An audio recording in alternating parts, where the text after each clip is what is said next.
1964 साली आकाशवाणी पुणे येथे त्यांचा युवा कलाकार म्हणून तबला सोलो झाला. पंचम सवारी हा ताल त्यांनी इतका प्रभावीपणे सादर केला की त्यावेळच्या सर्व प्रथितयश तबला वादकांनी त्यांचे कौतुक केले. प्रयाग संगीत समितीद्वारे घेतली जाणारी प्रभाकर आणि प्रवीण ही परीक्षा तबला आणि पखावज या दोन्ही वाद्यांमध्ये प्रावीण्यासह त्यांनी प्राप्त केली.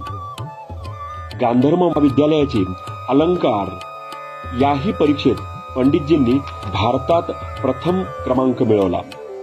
पंडितजी वयाच्या 15व्या वर्षी म्हणजे 1967 साली बनारस येथे गुरुवर्य पंडित किशन महाराज यांच्याकडे तबला शिक्षणासाठी गेले. पंडितजी बनारसमध्ये 1967 ते 1971 पर्यंत राहिले. गुरु गृही राहून तबल्याचे ज्ञान मिळवले. याच